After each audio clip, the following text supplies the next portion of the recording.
Bon, bonjour tout le monde. Avec votre permission, j'enlève le masque. Je sais que vous avez fait un long chemin. J'espère que vous n'êtes pas trop fatigué. En tout cas, moi, je vous admire beaucoup parce que vous m'avez l'air vraiment très déterminé, hein. On m'a dit que vos parents avaient signé une autorisation pour votre présence ici. Et moi, je me suis dit, je leur dirai à quel point cette décision a aussi un sens politique.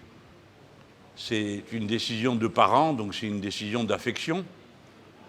Mais c'est aussi une marque de confiance parce que cela signifie qu'ils font confiance à votre esprit critique et à votre capacité à avoir une appréciation personnelle après que vous m'ayez entendu, et que ce n'est pas parce que c'est moi qui parlerai le dernier que c'est moi qui ai raison. Je vous invite donc, puisqu'on va échanger ensemble, à me mettre à distance, intellectuellement, et si je peux me permettre ce conseil, à ne juger jamais sur les apparences, mais toujours sur le contenu de ce qui est dit. Je suis venu en Guyane dans le cadre de l'élection présidentielle et je considère que c'est un devoir pour moi d'être présent partout où je le peux sur les territoires français parmi mes concitoyens, ceux qui vont avoir à décider et à voter. Je dois hélas déplorer le niveau lamentable de l'information qui souvent est donnée, ne s'intéresse pas au contenu des idées, mais à la personne, à l'allure, et des fois au rôle auquel on assigne quelqu'un. Moi, je suis une figure traditionnelle de ce qu'on appelait autrefois la gauche. Et donc, chaque fois que vous me verrez en photo, j'aurai le cheveu en bataille, le poing fermé, la bouche ouverte. Et en lisant l'article, vous ne saurez pas toujours exactement ce que je défends, et même plutôt le contraire, vous ne saurez rien. Ne jugeons pas sur les apparences. Ma présence ici veut dire que je veux faire passer un message. C'est très dur, parce que dans la période du confinement, du couvre-feu, donc ça rend tout compliqué. Mais c'est un devoir de le faire. Quand on est un démocrate, il n'y a pas de honte à aller au-devant des autres pour tâcher de les convaincre. C'est même le seul enjeu de la politique. C'est la conscience des gens. Le reste, vous le savez, puisque vous êtes en train de l'étudier. Je voulais vous dire ces quelques mots pour vous expliquer ce que je fais là. Comme j'étais heureux de savoir qu'un certain nombre d'entre vous s'intéressent à ce qu'on appelle les sciences politiques, même si je dois vous faire l'aveu que je n'ai pas toujours très bien compris ce que sont les sciences politiques, peut-être parce que je suis un praticien. Et l'occasion se présentait pour vous de rencontrer, j'étais jusqu'à il y a une semaine président d'un groupe parlementaire, je suis député de la 4e circonscription des Bouches-du-Rhône, mais ce n'est pas parce que j'ai été élu dans les Bouches-du-Rhône que je suis le député des Bouches-du-Rhône. Je suis le député de tout le peuple français, comme tous les députés, je suis donc aussi votre député. C'est une notion que je commence par essayer de partager avec vous, qui est très exigeante, c'est l'idée de qu'est-ce qu'un représentant du peuple, qui est-ce qu'il représente. Il représente le peuple tout entier. Donc voilà pourquoi je suis ici. Il se trouve que par ailleurs, je connais la collectivité territoriale de la Guyane depuis longtemps. C'est la 4e fois que j'y viens. J'ai été ministre de l'enseignement professionnel, on a dû vous le dire. Et je suis venu ici en tant que ministre, puis en tant que militant politique pour participer à une élection partielle dans la 2e circonscription de la Guyane, et ainsi de suite. Donc je ne dirais pas que la Guyane m'est familière, je n'y vis pas, mais elle n'est pas exotique pour moi. Je la connais. Et je sais ce qu'elle peut représenter dans mon esprit. Je ne vous parle pas en général. Quelque chose de très particulier, de très unique. C'est comment des gens venus de tous les horizons, souvent de tous les lieux du monde, parviennent à former ensemble une seule et même collectivité humaine. Une même culture qui se traduit pas seulement par des chansons, des rythmes que tous partagent, mais aussi des habitudes de cuisine, d'habillement et ainsi de suite. En gros, pour tout dire, la Guyane, en quelque sorte, est une sorte de modèle de ce qu'on a appelé la créolisation. La créolisation, c'est ce processus qui fait que des gens différents fabriquent quelque chose de commun. Et dans cette production de quelque chose de commun, il n'y a pas de dominant, il n'y a pas de dominé. Il y a des gens qui vivent ensemble et qui, pour finir, trouve le moyen de le faire aussi pacifiquement que possible. Voilà, je sais qu'après toutes ces heures de route, c'est plutôt vous qui êtes brûlant de questions. Donc le plus simple est que j'écoute vos questions. Si vous voulez bien, pour tenir compte d'un handicap personnel, je suis malentendant de naissance. Vous vouliez bien enlever votre masque quand vous vous adressez à moi, ne pas avoir du tout peur de moi, donc vous pouvez parler fort, ça ne me fera pas peur, et vous n'en ayez pas peur, parce que je suis très heureux de l'opportunité que vous me donnez de vous rencontrer. Vous êtes peut-être content de me voir, parce que je suis un personnage singulier, mais moi je suis très heureux de vous voir, parce que c'est certainement le contact le plus direct et le plus émouvant que je pouvais avoir avec les peuples de Guyane. Alors voilà, je vous écoute, je vais prendre des notes dès qu'on va m'avoir donné un stylo, parce qu'on me donne des stylos toute la journée et je les perds toute la journée. Mais pour noter, j'en ai besoin. Qui m'en prêtera un, s'il vous plaît? Ah ben non, mais vous n'avez plus rien pour écrire du coup. Ah si, quand même. Bon, parfait, merci. Bon, moi, en tout cas, je voulais remercier chaleureusement M. Mélenchon d'avoir réussi à trouver un petit créneau dans son emploi du temps surchargé pour pouvoir nous recevoir. Je rappelle qu'effectivement, quand on a appris votre arrivée en Guyane, on a tout de suite pris contact avec un certain nombre de personnes dont on savait qu'elles étaient en contact avec vous. Et puis au départ, on nous a dit c'est impossible, on ne peut pas, il n'y a pas le temps, etc. Et puis depuis effectivement lundi, jusqu'à hier, jusqu'à même ce matin, on nous a dit c'est pas possible, vous ne pouvez pas le faire. Mais nous, les Saint-Laurentais, on est un petit peu comme les Marseillais, M. Mélenchon. C'est-à-dire qu'on se sent toujours un peu écrasé par ceux de Cayenne qui ont l'habitude, et pire encore ceux de Paris qui veulent décider à notre place. Et plus on nous dit c'est pas possible, vous ne le ferez pas, plus on se bat pour que ça se fasse. Donc le possible est devenu ensuite probable, non, l'impossible est devenu ensuite peut-être probable, et puis aujourd'hui c'est fait, on est en train de le faire, donc on est en quelque sorte en symbiose avec votre façon aussi de mener les combats, parce que, et puis c'est une belle leçon aussi de sciences politiques et de citoyenneté que cette expérience aura donnée à ces jeunes, puisqu'il leur montre que parfois, lorsque les impératifs de la démocratie et de l'éducation le veulent, il faut savoir dire non, et il faut savoir persister jusqu'au bout. Alors, moi encore, je ne vais pas être plus bavard, hein, évidemment, ce moment est à vous, donc je vais vous laisser là encore commencer avec le questionnement. C'est vous, monsieur le professeur, qui organisez les prises de parole, d'accord? Alors, allons-y. Oui, Faïda.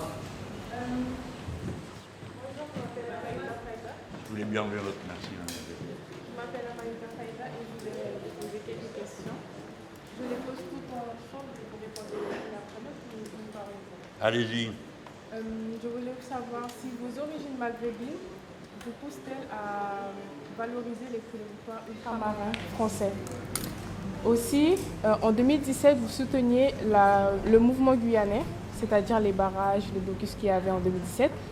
Pensez-vous que cela a été bénéfique pour le territoire guyanais et pour l'intégrité des Guyanais en tant que Français? Et en dernier, si vous êtes élu président, quelle solution apporteriez-vous au retard de développement des territoires des Outre-mer?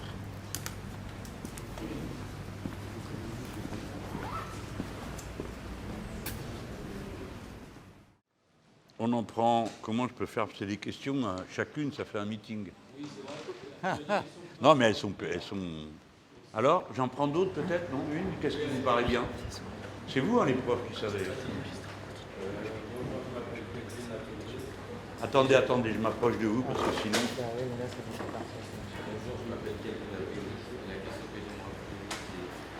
Qu'est-ce que vous allez faire pour faire reculer l'insécurité en Guyane? Et aussi, qu'est-ce que vous allez faire pour l'éducation dans l'Ouest guyanais?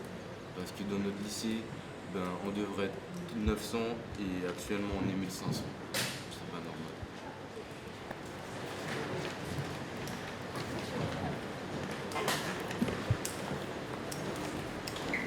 Quelques-unes encore, ou ça va comme ça? Oui. Bonjour, je m'appelle Lola Jean.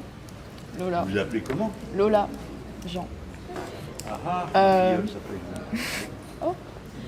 Une de mes camarades qui s'appelle Zoé, qui est absente, a posé une question et je me posais la même. Du coup, je me demandais qu'est-ce qui vous a engagé à travailler dans la politique? Est-ce que vous avez eu une envie dès l'enfance ou juste un don, je sais pas? Bon, je vais faire quelques réponses. J'en prends deux pour commencer qui me concernent plus personnellement. Celle sur les origines qui viennent m'être posée à l'instant de mon engagement politique par Lola, et puis celle de Faïda sur la relation entre mes origines. Je suis né dans le Maghreb, je suis né à Tanger, dans le royaume du Maroc, et le rapport que ça a avec ma manière de faire de la politique, si j'ai bien compris. Alors il est certain que, bon, compte tenu de mon âge, je suis un des plus âgés, et certainement le plus âgé des candidats. J'ai donc eu une longue vie politique, parce qu'il se trouve que lorsque j'étais enfant, le royaume du Maroc est devenu indépendant, la France y exerçait une autorité de protectorat, et ensuite l'Algérie est devenue indépendante, d'où se trouvait toute ma famille, et où sont encore les tombes de ma famille. Dès lors, en effet, ma jeunesse, mon enfance, a été remplie de politique. Tout le monde parlait de politique. Pas d'une manière très raisonnable, je m'empresse de vous le dire, parce que c'était plutôt dans les passions, qui souvent se déchaînent lorsqu'il y a des questions aussi brûlantes que celle de l'indépendance, qui est souvent une affaire de séparation. Mais c'est une séparation qui est douloureuse parce qu'il y a des dominants et des dominés, que ceux qui ont été longtemps humiliés et dominés se battent pour leur libération. Il faut bien se souvenir que dans les deux cas, c'est le résultat d'une victoire de la mobilisation populaire et pas un acte de bienveillance du dominateur. Aucune indépendance n'a été offerte au peuple du Maroc ou au peuple de l'Algérie. Alors ça vous explique l'environnement qui m'a appris, en tout cas qui m'a donné des raisons de réfléchir à quelques questions politiques. Jeune, et ensuite donc à me trouver, lorsque ça s'est trouvé que c'était les circonstances, moi-même à devenir un protagoniste, quelqu'un qui a des choses à dire, qui parle pour les autres, qui, je ne sais pas vous dire comment ces choses-là commencent, mais un jour, sans que vous sachiez pourquoi, vous êtes au milieu de vos camarades, on va râler auprès du prof ou auprès du proviseur, et puis on ne sait pas comment, 1, 2, 3 petits 4, 5 coups d'épaule, c'est vous qui vous retrouvez devant, et puis on dit, bah, vas-y, puisque c'est toi qui as la langue bien pendue. Alors il y en a quelques-uns parmi vous qui sont dans ce cas-là, hein, la langue bien pendue, et on commence comme ça. Alors après, ça s'est trouvé que pour ma part, j'ai été impliqué dans les événements de mai 1968 en tant que lycéen. J'étais un jeune lycéen et donc j'ai participé à ces mobilisations. Il m'a paru normal ensuite de m'engager quand je suis arrivé à l'université où il y avait un bouillonnement. Heureusement, le plus chaud de la vague était passé, donc je n'ai pas fait de bêtises. Donc je me suis comme ça impliqué. Et puis, comme je venais du Maghreb, disons que j'avais la tête moins enfermée que d'autres. Je savais que le monde est grand et vaste, qu'il est fait de gens qui peuvent avoir des religions très différentes, des cultures très différentes, et donc je gardais continuellement les yeux ouverts sur le monde. Et puis il se trouve que dans ma famille aussi on parlait du monde, et que comme je suis né à Tanger, Tanger est un port international. Donc mes parents, mon père étant des fondateurs de la station de radio-télécommunication, donc sans cesse il y avait des rapports avec les marins de tous les pays, enfin bref. Donc ma sensibilité, ma manière d'être a été immédiatement très tournée vers l'international. Et je vous recommande d'en faire autant. Dans votre génération, c'est même une condition de départ pour comprendre les événements politiques. Rares sont les événements politiques qui peuvent se dissocier du contexte global dans lequel ils interviennent. Et peut-être maintenant, davantage que jamais. Par exemple, la Covid est bien sûr un problème de crise sanitaire, c'est un virus, mais le point de départ de l'existence du virus est social et économique. C'est parce qu'il y a un modèle économique dominant, le capitalisme, qu'il déforeste et que la déforestation donne lieu à l'exil des animaux sauvages vers les villes, transmettent les microbes aux animaux domestiques qui les transmettent aux hommes. Et pour que l'affaire aux êtres humains, et pour que la chaîne se fasse, eh bien, ça passe par les grands élevages collectifs massifs. Aucun d'entre eux n'a été annulé. Et même sur le territoire hexagonal, alors qu'il avait été identifié le fait que les élevages massifs de visons étaient une des occasions de propagation de variants du virus, l'interdiction, il a été impossible d'obtenir l'interdiction immédiate de ces élevages qui, en plus, sont d'une barbarité. Ah, d'une barbarité. Excusez, hein, c'est le décalage horaire. D'une brutalité que vous connaissez tous, je suppose, même si vous n'en avez jamais vu de près. Dès lors, c'est la mondialisation, la globalisation de l'économie qui a fait la propagation du virus au monde entier. Des situations comme celle-ci ne se connaissaient pas dans le passé. Les grandes épidémies ont toujours eu lieu, mais elles mettaient de longues périodes à se propager. Là, ça s'est fait en quelques mois. Le virus a été repéré en Chine, à Wuhan, au mois de décembre. Il était apparu au mois de novembre de l'année 2019. Dès janvier 2020, il était au moins en Italie et ensuite sur le territoire de l'Hexagone. Ça, c'est les conditions générales de votre existence sont déterminées par cette globalisation. J'ajoute que dans cette globalisation, on s'est aperçu que les chaînes d'approvisionnement formaient une sorte d'interdépendance extrêmement longue et que ce dont on se réjouissait quelque temps auparavant devient une calamité. Si pour avoir un morceau de bœuf ou un morceau de cochon ou un poulet, il faut aller chercher du maïs à un endroit du monde pour l'emmener à l'autre, pour qu'ensuite on charge les animaux, etc., dès que la chaîne se coupe, il n'y a plus. Et c'est ce dont vous êtes rendus témoins aujourd'hui. Et vous allez le voir progressivement atteindre tous les compartiments de l'activité humaine. Je pourrais vous en donner des exemples, vous en avez sans doute à l'esprit. Mais quelques-uns ont essayé d'aller plus vite. Par exemple, en Allemagne, en pleine épidémie, ils ont essayé de trouver le moyen de récolter les asperges. Il n'y avait personne pour le faire en Allemagne. Si bien qu'ils ont été chercher des travailleurs en Roumanie, ce qui a totalement désorganisé le confinement roumain. On a amené ces Roumains pour prendre les asperges, et une fois qu'ils étaient là, les asperges cueillies, il fallait pouvoir les mettre dans des camions. Il n'y avait personne pour transporter, vu que les camionneurs étaient malades. Et quand on en a trouvé, on a amené les asperges à l'usine, mais là, il n'y avait pas de bocaux, parce que les camionneurs qui amenaient les bocaux étaient malades. Et une fois que quand même on est arrivé à faire des bocaux, impossible de les transporter, toujours pour les mêmes raisons, les camionneurs.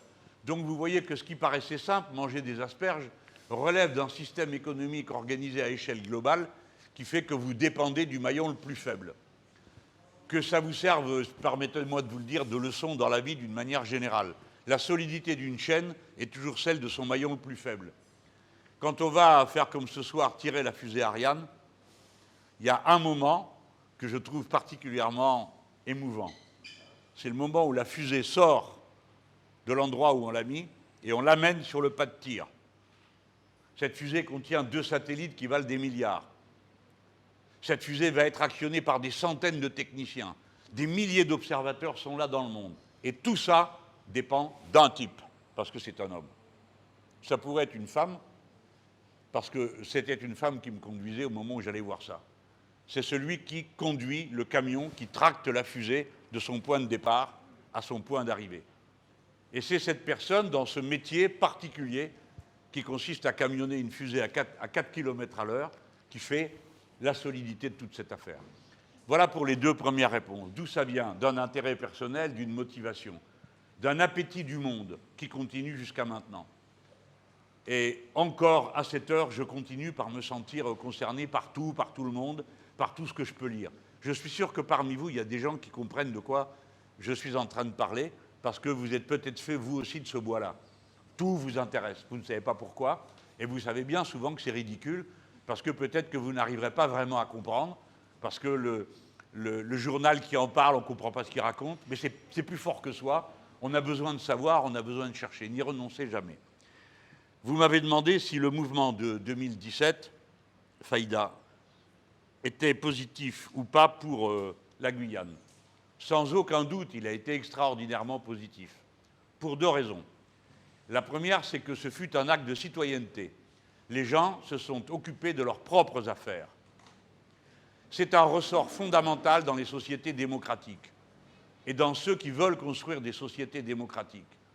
La démocratie, ça ne peut pas être les chefs décident et les autres applaudissent, ou bien les chefs proposent et les autres sont d'accord ou pas d'accord. C'est un processus qui doit être beaucoup plus étendu, beaucoup plus collectif. La Guyane se trouvait dans une situation d'impasse, de blocage, où les différentes composantes de la Guyane, ceux qui produisent, ceux qui décident, ceux qui font ceci, ceux qui font cela, n'arrivaient plus à trouver de solutions dans le dialogue par catégorie. Alors, il s'est produit un mouvement d'ensemble. On ne sait jamais comment un mouvement d'ensemble commence. C'est une règle constante de la politique.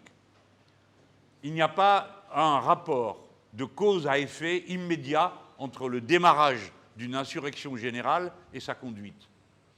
On appelle ça un événement fortuit. C'est toujours un événement fortuit qui va être le déclencheur. Et ce déclencheur va faire apparaître des processus amples dont la veille encore on ne croyait pas qu'il serait possible. Ce processus ample, chez vous, il a pris une forme particulière que j'ai appelée depuis l'Hexagone la révolution citoyenne.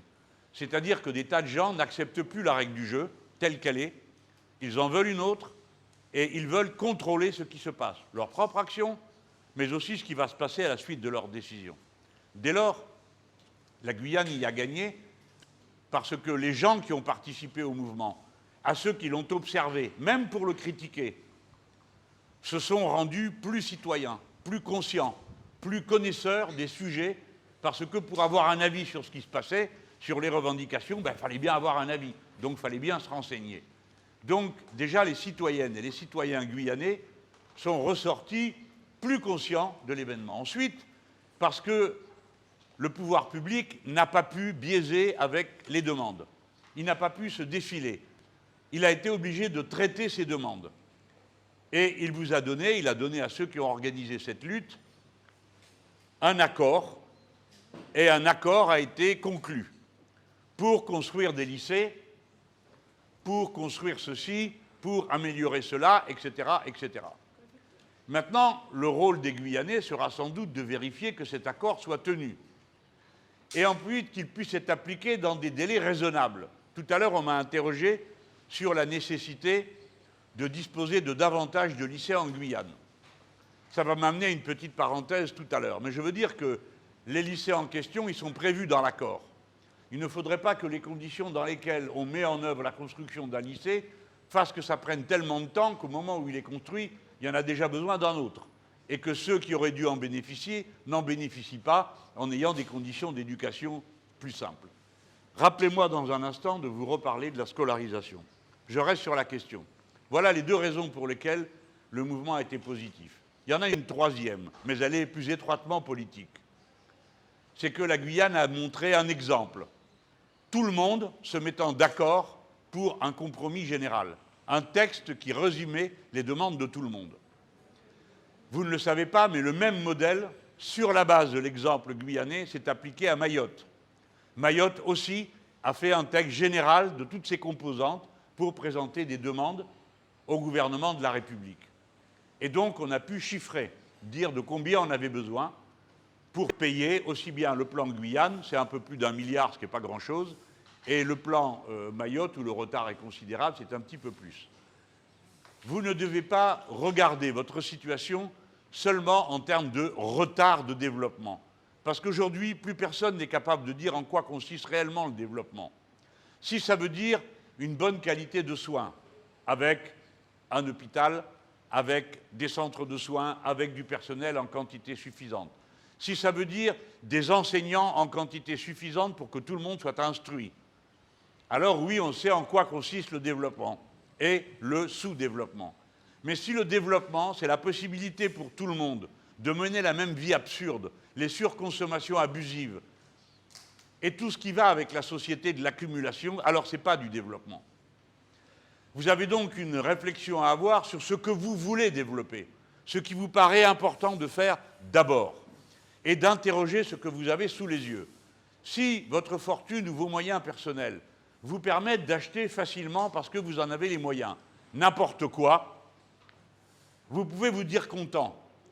Mais si vous y réfléchissez à 2 fois, vous verrez que ce n'est pas si satisfaisant que ça d'acheter n'importe quoi dans n'importe quelle condition. D'acheter des produits qui sont plus sucrés quand ils arrivent dans les DOM et les TOM qu'ils ne le sont sur le territoire de l'Hexagone.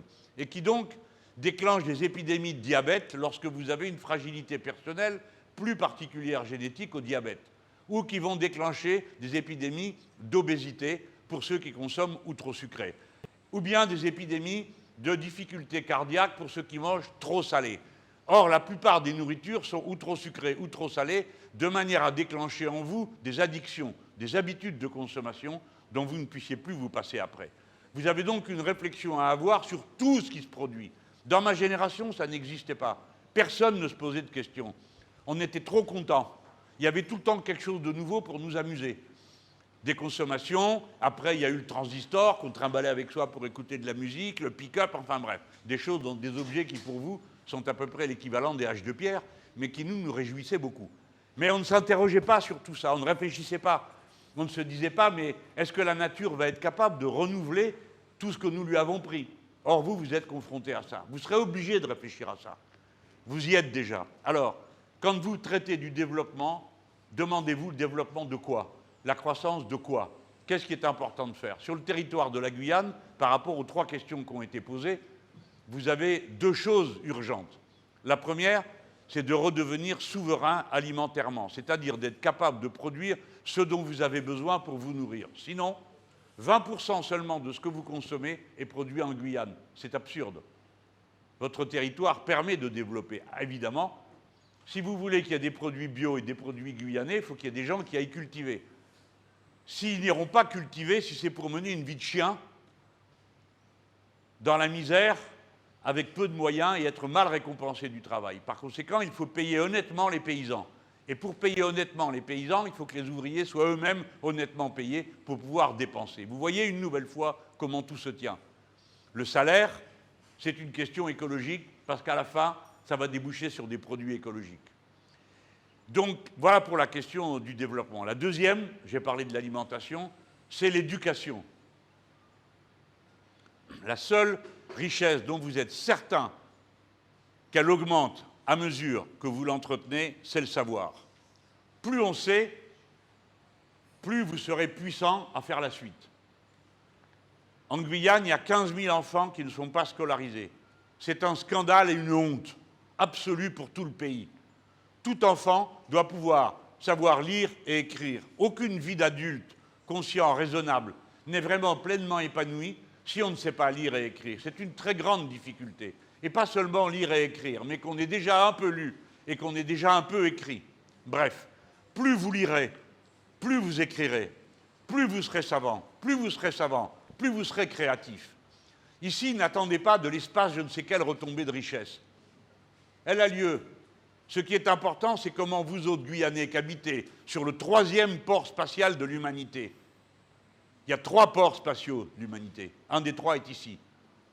Non, pardon, il y a les 3 premiers, le 3e est français. Eh bien, il y a aujourd'hui des milliers de choses que vous avez en main, votre téléphone. Je vois que vous en avez pas mal, là, des téléphones. Mais combien d'autres objets? Combien d'autres objets qui dépendent de l'espace et de la connexion satellitaire? Eh bien ça, il n'y a pas besoin d'habiter dans l'Hexagone pour être capable d'inventer des applications. Il n'y a pas besoin d'habiter dans l'Hexagone pour être capable d'en déduire des métiers, des trouvailles. C'est à votre portée à tous. Et depuis ici. Ça, c'est un des bénéfices qu'on peut attendre de l'espace. Et pour ça, il n'y a besoin que d'éducation. Car c'est l'éducation qui, en élevant le niveau de connaissance, élève le niveau d'imagination. La Guyane, elle est spécialement imaginative. Vous ne le savez même pas, je parie. Eh bien, regardez un jour un Tembe, juste par curiosité. Et demandez-vous où ceux qui ont fait les premiers Tembe ont vu les figures qu'ils y dessinent. Et vous verrez alors que c'est un résultat de la seule puissance de l'imagination. Parce qu'aucune des figures qu'on voit sur un Tembe n'existe dans la nature. C'est donc, comme on dirait, la fulgurance de l'esprit poétique des Guyanais qui, les premiers, ont fait des Tembe, qui s'est imposée dans cette circonstance. C'est unique, c'est inouï, ça n'existe nulle part ailleurs comme ça. Bien sûr, partout, il y a de l'art. Mais un tel décalage ne s'est observé qu'en Guyane. Donc, vous n'avez pas d'excuse si vous vous l'auto-limitez en vous disant bah, « moi, je ne peux pas parce que c'est la Guyane, puis que je suis un Guyanais ou une Guyanaise, alors ma foi, bon, nous verrons bien ce qui se fait. » J'ai déjà répondu à 4 questions, trop fort. Retard de développement, ça y est, je l'ai fait. faire reculer la surcharge des lycées, je l'ai dit, l'engagement politique, la surcharge des lycées, moi je suis d'accord avec ce qui a été dit, ce n'est pas une situation normale d'études. L'argent existe. Bon, vous connaissez mon engagement politique. Ne m'en veuillez pas si j'y ramène les réponses que je fais. C'est normal, ça me sert de repère, de guide, pour savoir comment j'analyse les problèmes.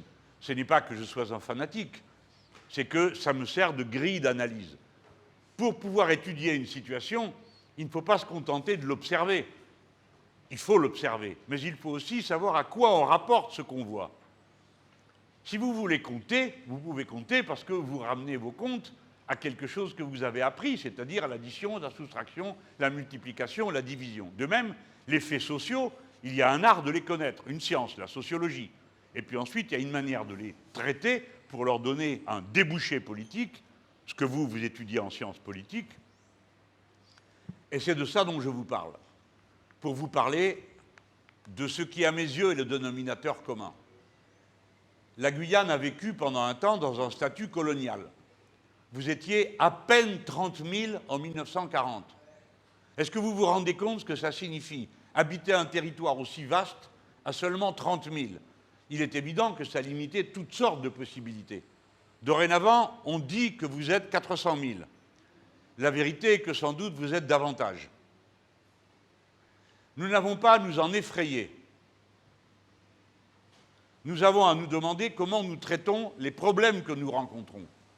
Pas à coup de trick ou avec des explications simplistes, mais avec des réponses concrètes. S'il y a ici un problème, il y a un problème d'éducation. Rien ne doit nous faire peur si nous sommes capables d'éduquer tous les enfants présents sur le territoire de la Guyane. Et c'est de cette manière aussi que nous devons comprendre que nous avons affaire à un système qui n'est pas que le système colonial, comme je l'ai entendu dire. Bien sûr qu'il y a des aspects qui sont des reliquats de la situation coloniale, des fortunes accumulées, des comportements, bien sûr.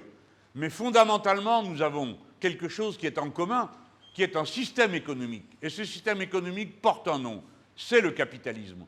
Et sa logique est faite sur l'accumulation. L'accumulation de quoi? De la richesse produite par les travailleurs qui est appropriée de manière gratuite par le capital. Ne vous y trompez pas. J'ai entendu ce matin des gens m'expliquer que tout tenait à la situation coloniale. Je réponds non, tout tient à la relation économique particulière qui s'établit dans le cadre du capitalisme. Ce que je suis en train d'en dire, bien sûr, contient une opinion, un avis, une manière de voir que peut-être vous ne partagerez pas le moment venu. Mais comprenez que ce que j'essaye de démontrer, c'est que les faits les plus éparpillés ne peuvent être mis en relation entre eux qu'à partir d'une analyse que l'on porte sur eux. La mienne est une analyse politique. Voilà pourquoi je pense que la priorité à l'éducation n'est pas une question de moyens. La France est un pays extraordinairement riche, mais sa population ne l'est pas. Jamais les riches de notre pays ne se sont autant enrichis, y compris que dans le malheur actuel. 25 personnes dans le monde possèdent autant que la moitié de l'humanité. La moitié de l'humanité a moins que 25 personnes dans le monde. Cette invraisemblable inégalité déchire nos sociétés, dévore nos relations, détruit tout ce que nous entreprenons. Bon, je vous le livre comme mon point de vue, et c'est une analyse politique, mais je ne vais pas vous infantiliser et vous faire croire que le monde serait la proie de méchants et de gentils. Il est la proie de formes d'organisation sociale et de réponses politiques qui sont nécessaires. Voilà. 1, 2, 3, 4, 5, 6, 7, 8 questions. Ça va? Allez, on continue. M'en veuillez pas si je me rapproche. Hein. Vous n'avez pas déjà posé, vous? Ah non, c'était vous. Allez-y. Quel est votre prénom, s'il vous plaît? Donalan. D-A-W. W. N-A-L-A-N. Ok. Donalan. C'est ça. Alors, ma question c'est, y a-t-il un lien entre le projet de Gabriel Serville de faire de la Guyane un carrefour d'excellence et vos idées de faire de la France une puissance maritime?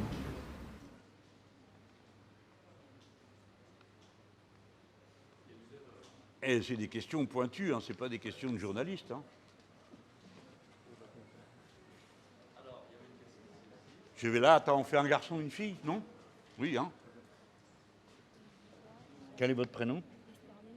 Hein? Et ma question c'était... Esther, Lee, Mine. en deux mots. Non, c'est bon. Ok. Et ma question Ma fille c'était... s'appelle Marilyn, donc c'est un mot aussi. Bon. Ah. Et ma question c'était, si vous êtes élu, quels seront vos premiers projets mis en place? Et aussi, si vous n'êtes pas élu aussi, est-ce que vous auriez mis en place une 4e campagne présidentielle? Ouf. Ok. J'arrive, messieurs. Alors déjà bonjour. Bonjour. Bienvenue sur le territoire guyanais. Merci. Du coup je me présente, Johan Alexandre Lamoureux, et j'aimerais savoir comment voyez-vous le fait que l'industrie aérospatiale déménage dans d'autres pays européens, comme par exemple l'Allemagne, ce qui fait perdre évidemment du coup, des emplois dans l'aéronautique en France et fait perdre un peu du fleuron français au sein international.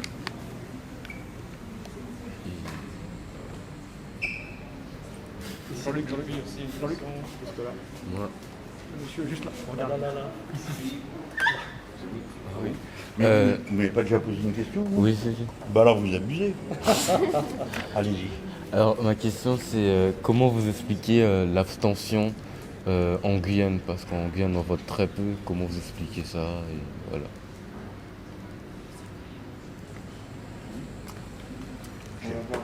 Attends, je vais aller là-bas parce qu'ils se disent ils sont loin, alors il n'y a jamais. Bonjour monsieur. Bonjour. Mon nom c'est Noah Priou. Hein? Mon nom c'est Noah Priou. Et donc c'est un honneur pour moi de vous parler aujourd'hui.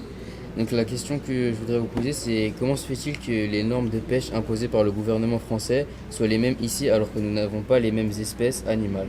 Par exemple, ça revient moins cher d'importer des crevettes du Sénégal plutôt que de pêcher les crevettes ici et de les commercialiser. Si vous êtes élu, comment comptez-vous remédier à cela? Bonjour monsieur, je m'appelle Lorik Saleg. Comment? Lorik Saleg, L-A-U-R-I-C-K. L-A-U-R-I-C-K. D'accord.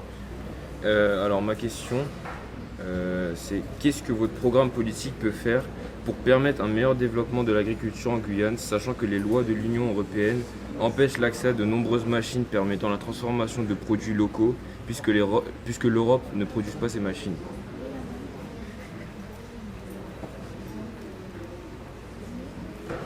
Ça, c'est un peu compliqué pour moi. Je suis pas sûr de savoir répondre à tout, moi. Hein. Ouais, allez-y, jeune homme. Bonjour. Claude. Claude? Oui, c'est habillé. Parlez un peu plus fort pour moi, je vous entends à peine. Ok. Excusez-moi, je suis sourd. Oui, alors vous avez parlé sur l'économie de la Guyane. Je voudrais savoir quelle serait votre position face sur l'orpaillage de la Guyane. Faut-il exploiter l'or pour développer notre économie ou ne pas le faire pour éviter de polluer les eaux? Ok. Bon, là, j'en ai un petit paquet, là. Hein. Alors, attendez, que je ne me perde pas dans mes feuilles. Attends, Alan, c'est qui? C'est vous? Redites-moi, parce que je ne sais pas comment ça se fait. Donalan. Ah oui, d'accord. Vous, c'est la question, voilà, pardon, j'ai cru que c'était un nom. Bon, oui, je commence par ça, alors par vous. Ça fait un peu le lien avec ce que je disais tout à l'heure. On m'a demandé le rapport qu'il y avait entre le mot d'ordre que M. Gabriel Serville a donné à sa campagne, qui est hisser la Guyane à niveau d'excellence mondiale. Et on me dit, est-ce que ça a un rapport avec ce que vous-même vous dites, moi, Mélenchon, à propos du domaine maritime? Alors oui, ça a un rapport, c'est un rapport de méthode. Gabriel Serville et moi, nous partageons une manière de penser.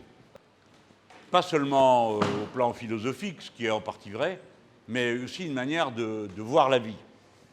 C'est-à-dire qu'on ne pense pas au rabais, on pense grand. Et on pense sans complexe. Alors souvent, on peut dire, mais qu'est-ce que vous racontez? La Guyane, excellence mondiale, qu'est-ce que c'est que cette histoire? On est un tout petit territoire, il n'y a pas beaucoup de monde dessus, comment vous allez faire? Mais quand on dit on va faire l'excellence mondiale, on se demande dans quel domaine on est en état de faire quelque chose qui soit formidable et tellement impressionnant que ça peut donner à tous les autres. Il y a un instant, je vous ai parlé d'applications de téléphone. Tout le monde sait de quoi je parle ici. Bon. Si l'un d'entre vous, peut-être que c'est le cas, va un jour ou l'autre inventer une méthode pour traiter des données qui viennent des satellites, je ne sais pas quelles données, et va transformer ça en une application qui change la vie des gens. Comme ceux qui ont inventé le GPS, comment on positionnait tout ce qui se déplace, ou ceux qui ont inventé comment on connectait des objets. Je ne vous dis pas que c'est forcément une bonne chose, mais en attendant, ce sont des inventions qui immédiatement parlent à l'humanité tout entière. Et la chance que vous avez dans votre génération et dans votre époque, c'est que les moyens qui sont mis en œuvre ou qui vous sont proposés sont des moyens globaux, qui vous permettent à la fois de penser ce qui est global et ce qui est micro-local. Vous pouvez faire les deux. Mais il y a eu des générations où non, on pouvait juste faire ce qu'il y avait dans le coin, c'est tout. Hein? Alors on était dans un coin, les filles se mariaient avec les gars du coin, les gars ils sortaient une fois de temps à autre, une fois pour aller à l'armée, puis après ils revenaient, puis c'était terminé. C'était leur seul contact avec le monde. Puis après, on a eu les journaux, les radios, les télés, et tout d'un coup, l'univers s'est étendu et des tas de gens se sont dit « Ah, mais moi, je ne veux plus vivre comme ça, parce que j'ai vu que là-bas et là-bas, on sait faire ci et ça. » Donc, ce n'était pas un rêve. Alors, partez de vos rêves pour organiser votre ambition. S'agissant de politique, moi, je pars de l'idée que la France est une grande puissance. Pour moi, la puissance, ça ne se confond pas simplement avec les résultats du commerce extérieur. L'Allemagne a un très beau commerce extérieur avec de très beaux résultats. L'Allemagne n'est pas une grande puissance.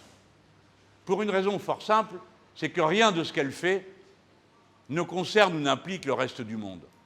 Tout ce qu'elle peut faire, c'est proposer aux autres de leur vendre des voitures, ce qui est bien pour ceux qui aiment les grosses voitures, ou des machines-outils.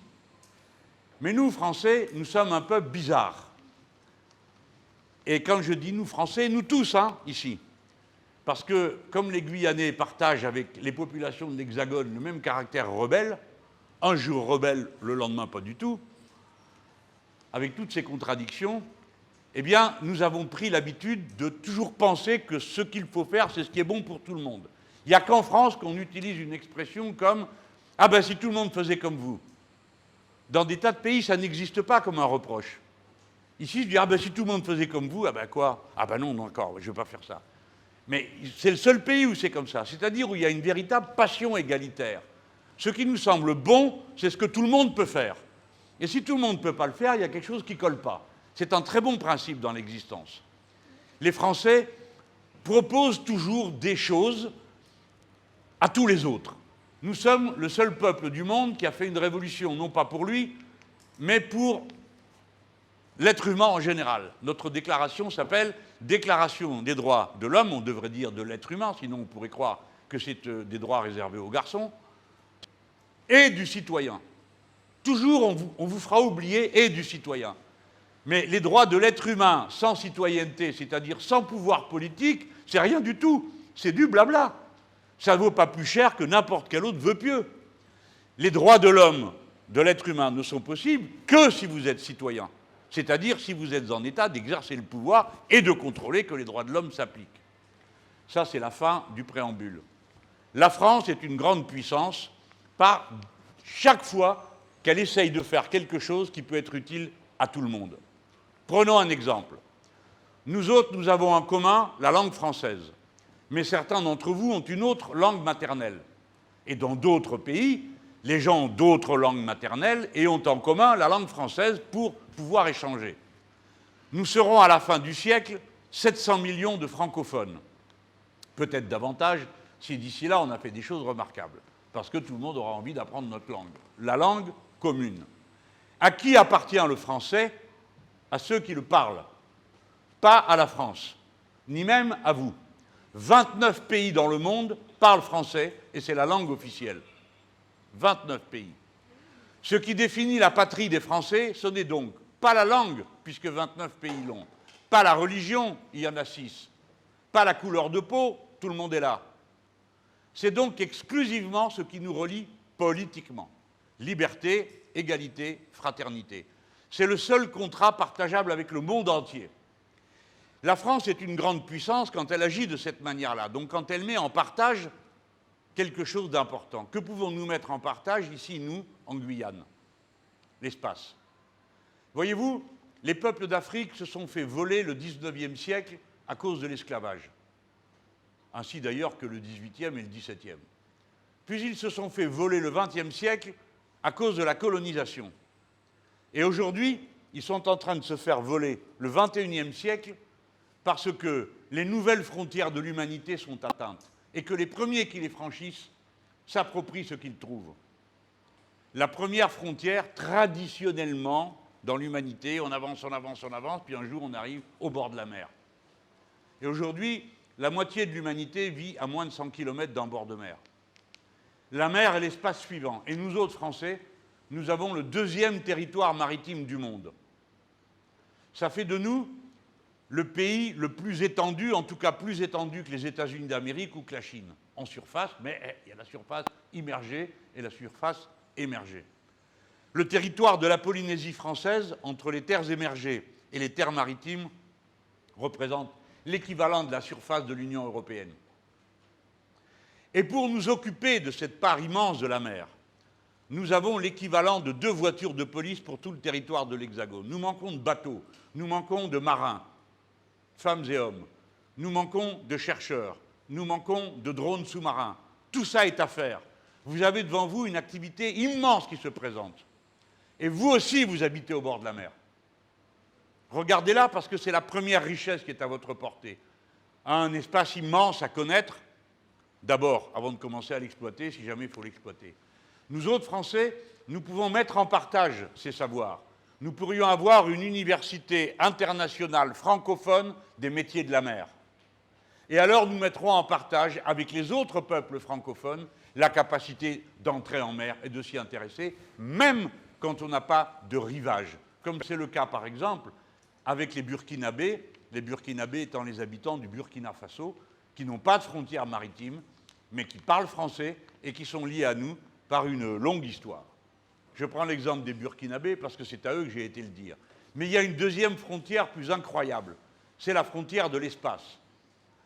Vous devez savoir que nous sommes puissants et forts avant de nous demander quelles sont les limites de cette puissance, cette force. Quelle est notre puissance? Encore une fois, c'est le savoir. Nous savons tout faire, c'est-à-dire fabriquer des fusées, qui est un objet extrêmement sophistiqué, fabriquer des satellites. Nous sommes capables d'organiser des voyages habités. Nous sommes capables de construire des stations dans l'espace. Nous sommes capables de fabriquer des outils pour explorer l'espace. Nous savons tout faire. Alors, qu'est-ce qu'on fait? On se le garde pour nous? Ou bien est-ce que là aussi, on ne dit pas, eh bien, nous allons créer une université francophone des métiers de l'espace? Parce que tous les peuples du monde aspirent à pouvoir eux aussi participer à l'exploration de l'espace. L'espace est la propriété commune de l'humanité tout entière, pas seulement de ceux qui ont la possibilité de fabriquer des fusées. Au demeurant, dans l'espace, des problèmes politiques d'une nature tout à fait nouvelle se présentent. Jusqu'à 1967, c'était interdit de militariser l'espace. Les États-Unis d'Amérique ont décidé de créer un état-major de l'espace. Nous autres Français, notre président a décidé, sans demander rien à personne, de créer un état-major de l'espace. Ça veut dire qu'on considère que l'espace est un lieu militarisé. Vous comprenez ce que ça veut dire? Ça veut dire que n'importe qui, depuis l'espace, peut tirer sur une cible terrestre. Et que d'une cible terrestre, on peut tirer sur une cible satellitaire. Et que ça veut dire immédiatement des milliers de connexions qui arrêtent de fonctionner. Je ne vais pas entrer dans les détails, mais si vous voulez, à la suite de ce que je vous ai dit tout à l'heure, comprendre que la force d'une société, c'est la force de son maillon le plus faible, demandez-vous ce qui reste de votre vie quotidienne s'il n'y a pas d'électricité. Imaginez un instant ce que devient toute votre vie s'il n'y a pas d'électricité.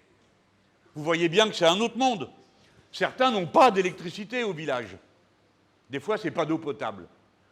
Mais c'est pour vous dire que donc, l'espace est un lieu vital pour nous. Nous, Français, dans le cas de la mer, comme dans le cas de l'espace, nous devons être le pays de la loi. C'est comme ça que nous appellent les Chinois. Nous devons être ceux qui disent non, ce n'est pas la loi du plus fort.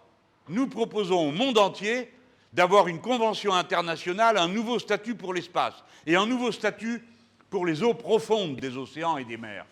Car au-delà des zones exclusives économiques, il n'y a aucune loi qui s'applique. Voilà comment nous serons une grande puissance. Voilà en quoi consiste, à mes yeux, la puissance. C'est le savoir, la loi, le partage. Le partage est un instrument de puissance. Plus vous partagez, ce n'est pas vrai que vous devenez moins puissant, c'est l'inverse, parce que vous êtes écouté, parce que vous êtes respecté. Et si nous le faisons pour l'espace et pour la mer, c'est un service immense que nous rendrons à toute l'humanité. Voilà comment je vous réponds, peut-être un peu longuement, mais je réponds en même temps à d'autres questions qui m'ont été posées. Comment développer... Qu'est-ce que j'écris mal? Alors, grand Dieu, c'est l'industrie, je crois, que vous m'avez demandé. Johan, vous m'avez parlé d'industrie? Yes, ah oui, bon, aérospatiale. L'inquiétude de Johan, c'est ce qui est en train de se passer. Alors, que s'est-il passé? Nous avons, nous Français, mis en partage dans l'Union européenne notre savoir-faire spatial, que nous étions les seuls à avoir. Nous sommes les seuls à avoir un savoir-faire spatial pour une raison très politique. C'est que les États-Unis d'Amérique avaient décidé que personne n'aurait le droit, dans leur famille politique, dans l'OTAN, de fabriquer des missiles intercontinentaux. Une fusée, c'est un missile, un gros missile. Et les Français ont décidé que personne ne leur disait ce qu'ils avaient le droit de faire ou de ne pas faire, et ils ont donc décidé d'en faire. Et voilà comment nous avons eu une industrie spatiale. C'est parti de ça. Je vous ai dit ce qu'il en est de cette industrie. Récemment, les Allemands, qui sont des partenaires déloyaux, ont décidé, après qu'ils aient déjà décidé dans le passé, ont décidé de payer davantage à l'agence européenne. Donc on était très contents. Mais le résultat n'était pas aussi fameux que prévu. C'est que maintenant, ils disent, puisqu'on paye plus, on commande plus. Et donc, ils veulent avoir, et ils auront, on leur a accordé ce avec quoi je ne suis pas d'accord, et si je suis élu, cet accord-là sera annulé. La fabrication du moteur du deuxième étage de la fusée Ariane.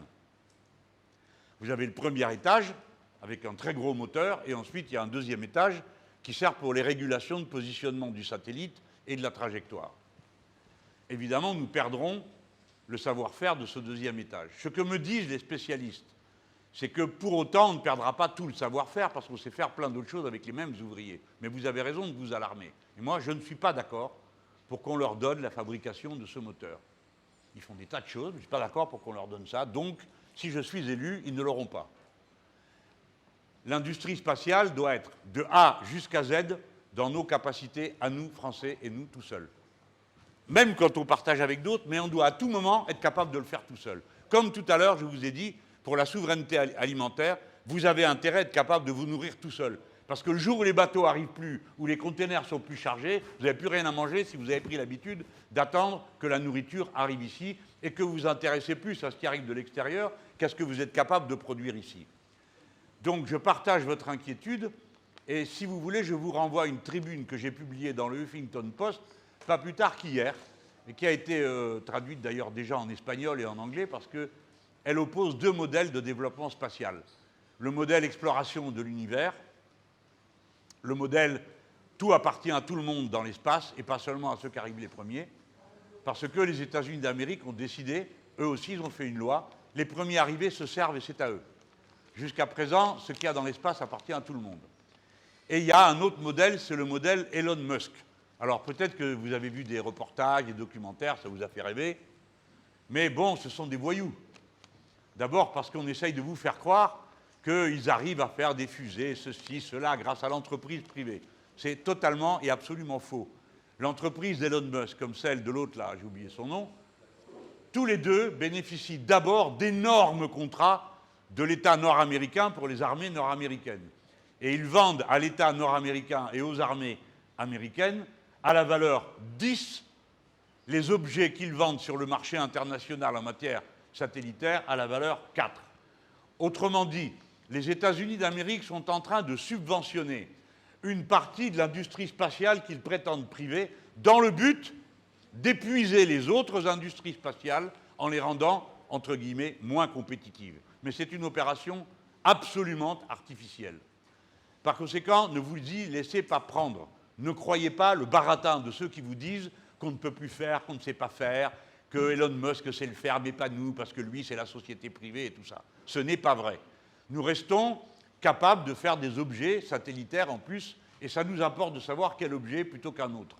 Parce que mettre des petits et des microsatellites partout autour de la Terre, pour faire, paraît-il, de la publicité lumineuse, je ne pense pas que l'humanité soit dans l'espace pour vendre dans de meilleures conditions Coca-Cola ou je ne sais quoi sur Terre. Pour ceux qui aiment la bande dessinée, vous, ça doit vous intéresser. Vous connaissez Zorglub? Il connaît Zorglub. Qui est-ce qui connaît Zorglub? Personne. Ah, je suis daté. Bon. Zorglub, c'est un dingo, hein. Et alors, ils transforment en Zorglobe toutes sortes d'hommes. Ils sont tellement bêtes qu'ils font un tir de fusée et à la fin, ils écrivent Coca-Cola sur la Lune. Mais comme ils ont l'habitude de parler à l'envers, ils mettent Loca, Ola, Coca, enfin bref, on n'arrive rien à lire. Et ce pauvre Zorglub pleure à chaudes larmes l'usage qui a été fait de son invention. Donc, on n'a pas fait des satellites pour faire de la publicité lumineuse. On n'a pas fait tout ça pour simplement assouvir les caprices de 4 milliardaires qui peuvent faire un saut dans l'hyperespace, comme ça a été le cas récemment. L'espace est votre enjeu. Vous avez raison de vous inquiéter, soyez vigilants, ne laissez pas faire, parce que beaucoup trop ne s'y intéressent pas. Vous savez, s'il y a 8 expéditions présentes aujourd'hui sur Mars, 8, pas une. La première fois que j'ai parlé d'espace en politique, tout le monde me riait au nez. C'était en 2017, j'ai fait un meeting, celui où il y avait l'hologramme, sur l'espace, le numérique et la mer. Maintenant, il y a 8 expéditions qui sont là-bas. Ça veut dire que l'humanité tout entière est en train d'essayer de prendre des positions. Nous autres Français, nous participons aux expéditions américaines et chinoises. Les Chinois comme les Américains, parce que sur leur matériel est embarqué du matériel français, et ce n'est pas les roues du camion, c'est les machines à faire des trous, les laboratoires et les caméras et les objectifs des caméras. C'est-à-dire le nec plus ultra de ce qui sert à envoyer quelque chose dans l'espace. Parce que si vous envoyez un camion dans l'espace, il va peut-être rouler, mais ça ne sert strictement à rien et à personne. Tandis que si on observe, on peut le faire. Et nous avons la capacité de savoir ce qui se passe parce que le centre qui suit les travaux sur la planète Mars se trouve à Toulouse. Et si un jour vous allez à Toulouse, demandez l'autorisation d'aller dans ce centre et vous irez dans une salle où il y a une immense toile sur le mur. C'est la planète Mars. Et vous voyez le robot qui avance et vous êtes sur la planète Mars. Bon, j'espère que ça vous fait rêver parce que moi, ça m'a toujours excité. Premier projet, donc voilà pour la réponse sur l'industrie, sur ça. On revient à de la politique plus engagée. Pourquoi y a-t-il une abstention pareille en Guyane? Je n'en sais rien, vous le savez mieux que moi. Je pense que vous savez comme moi pourquoi. Soit parce que les gens n'ont pas de culture politique, ça existe, hein. C'est-à-dire qu'ils ne voient pas bien à quoi tout ça peut bien servir, ni qu'est-ce que ça peut bien vouloir dire. Ou, au contraire, parce qu'ils ont une culture politique et qu'ils se disent tous ces gens se foutent de nous. De toute façon, qui que ce soit qu'on élit, le résultat est toujours le même. Ou bien, ils se disent de toute façon, les dirigeants politiques n'ont plus aucun pouvoir, c'est l'argent qui a tous les pouvoirs. Ou bien, parce qu'ils se disent, dans ce pays, il n'y a qu'un seul type ou une seule fille qui compte, c'est celui qui préside la République. Parce que la constitution de la Ve République est extrêmement centralisée autour du pouvoir du président. Ça, c'est une vérité. Par conséquent, la question à se poser, c'est qu'est-ce qu'on peut faire pour ramener les gens à voter? Alors là, à partir de là, moi, je suis obligé d'exprimer un point de vue partisan. Nous, voilà comment on répond à ce problème. D'abord, pourquoi nous, on est obligés spécialement? Parce que l'essentiel des votes qui se portent sur ma candidature aux élections présidentielles sont des votes des milieux populaires. C'est dans les milieux populaires que j'obtiens les résultats les plus formidables. C'est sans doute pourquoi je suis arrivé ici en tête en Guyane à la dernière élection présidentielle. C'est comme ça. Et donc, nous, on sait que moins il y a de gens qui votent, moins on a de voix. Et c'est pourquoi, aujourd'hui, dans un certain nombre d'instituts de sondage, mettent un niveau d'abstention qui est absolument incroyable. Ils imaginent qu'il y aura une élection présidentielle avec seulement 50% de votants, ou seulement 60%. Il n'y en a jamais eu moins de 80%. Il est clair que, d'une certaine manière, si vous comprenez bien ce que j'essaye d'expliquer, ils dessinent le monde qui les arrangerait. Un monde où il n'y aurait plus de peuple, et où le peuple ne donnerait pas son avis, parce que, voilà. Et donc, c'est entre gens de bonne compagnie que se prendraient les décisions. Naturellement, les gens de bonne compagnie prennent les décisions conformes aux intérêts de gens de bonne compagnie. Et ils ne sentent pas l'urgence des attentes du peuple, ils ne sentent pas les besoins qui, parfois, ne sont même pas arrivés jusqu'au niveau de leur connaissance. Dans l'Hexagone, il y a 10 millions de pauvres, c'est-à-dire de gens qui vivent en dessous du seuil de la pauvreté tel qu'il est établi par les statistiques internationales, c'est-à-dire 1 000 €. 1 000 €, c'est déjà une fortune pour plein de gens. Dans la France hexagonale, il y a 8 millions de personnes qui dépendent de l'aide alimentaire. Chaque matin, quand une classe commence, il y a 3 élèves dedans qui n'ont rien mangé. Aujourd'hui, quand on ouvre une soupe populaire, les premiers qui font la file, ce sont des étudiants. Aujourd'hui, en France, un paysan se suicide tous les 2 jours. Autrement dit, le modèle économique qui s'applique à notre patrie est tellement exclusif, tellement réservé à quelques-uns, qu'il génère une souffrance terrible, mais qui ne se voit pas, qui ne s'entend pas. Vous entendrez parler en long, en large et en travers des malheureux policiers qui, dans l'exercice de leur métier, y perdent la vie. 11 personnes l'année dernière. C'est naturellement 11 de trop. C'est naturellement insupportable. Mais il y a 565 personnes qui sont mortes sur leur poste de travail l'année dernière, écrasées par une poutre qui est tombée, englouties par du ciment, découpées par une machine, écrasées par un marteau. Mais ces souffrances-là, elles n'arrivent jamais à la surface. On ne les voit pas. Et s'il n'y a pas des gens comme moi, et quelques-uns ici, dans leur vie à part, en dehors de l'école, pour porter cette parole, vous n'en entendriez jamais parler. Comme s'ils n'existaient pas, comme s'ils n'étaient pas des êtres humains, comme s'ils n'étaient pas des femmes et des hommes comme les autres. C'est la raison pour laquelle, si j'ai une seule leçon politique à vous transmettre, qui ne soit pas spécifiquement partisane, une seule, dites-vous, on peut faire toutes les erreurs politiques dans la vie, toutes. On peut commettre des fautes très lourdes. Mais il y a un seul cas dans lequel on est sûr de ne jamais faire une faute. C'est en se mettant du côté des pauvres. Qui marche avec les pauvres ne peut pas se tromper. Parce que ce qu'il va faire et ce qu'il va décider, ce sera toujours du partage. C'est-à-dire le début de ce qu'il y a de plus humain en nous, qui nous rattache à notre frère, à notre sœur, à notre ami, à notre parentèle. Lequel d'entre vous laisserait son frère ou sa sœur sans manger s'il avait lui-même son assiette pleine? Aucun. De ça, je suis sûr. Eh bien, il en va de même devant nos frères et nos sœurs en humanité. Ce que je dis là n'est pas un discours religieux, ça peut l'être, il est conforme à ce que disent un certain nombre de religions. Mais c'est fondamentalement ce que dit la religion républicaine. Nous sommes et nous naissons libres et égaux en droit. Tous, parce que nous sommes similaires par nos besoins. Nous avons tous besoin de manger, tous besoin de boire, tous besoin d'aider nos enfants, tous besoin d'amour. Et puisque nous avons des besoins semblables, alors nous avons des droits semblables à voir nos besoins être satisfaits. Bon, ça, je n'ai pas pu m'en empêcher. Premier projet. Premier projet pour la Guyane, je veux qu'on mette immédiatement en place de quoi accueillir 15 000 gamins qui n'ont pas d'instituteurs et d'institutrices. Je vous donne ma parole que si je suis élu, c'est sans doute l'une des 10 premières choses dont je m'occuperai, de savoir comment on fait pour régler ce problème ici. Et peut-être pas qu'ici, peut-être aussi à Mayotte, où une situation désespérante a lieu en ce moment. Deuxièmement, est-ce que je ferai une 4e campagne? Sûrement pas. Présidentielle en étant candidat? Sûrement pas.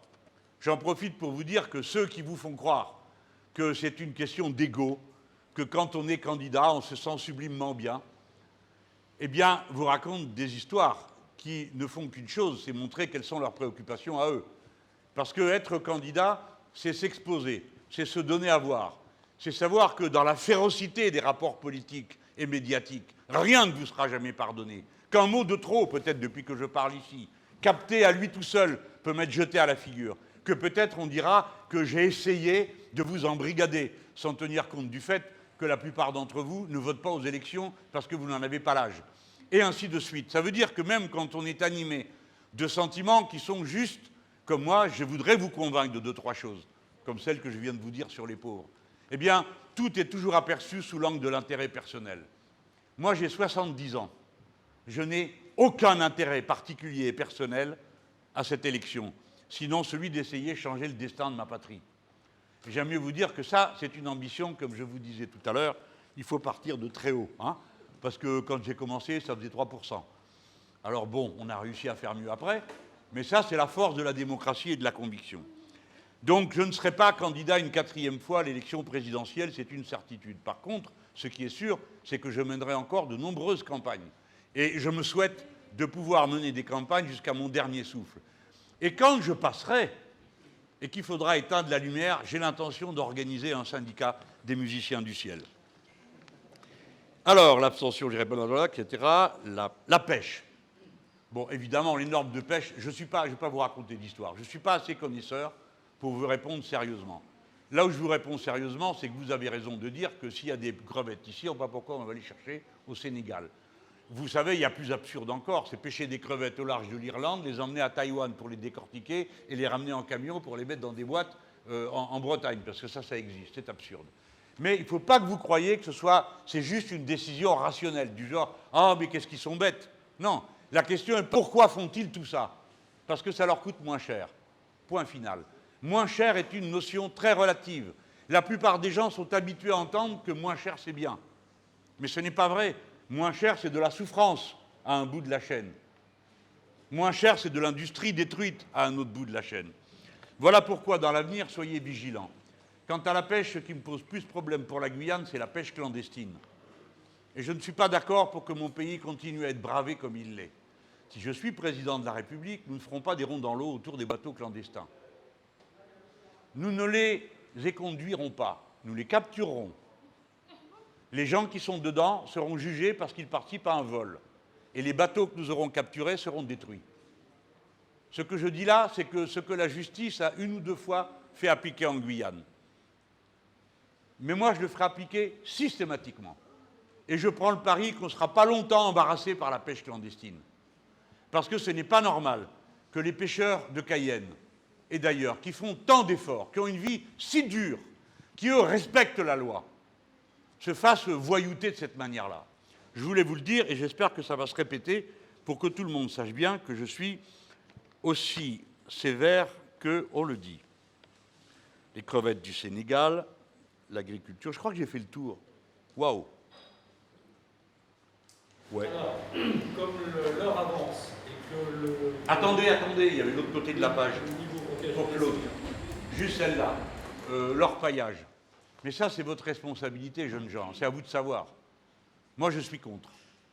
Je pense que l'exploitation de l'or sur le territoire de la Guyane aujourd'hui, ce qui en est prévu, sera insupportable pour l'environnement guyanais. Je vous donne mon point de vue.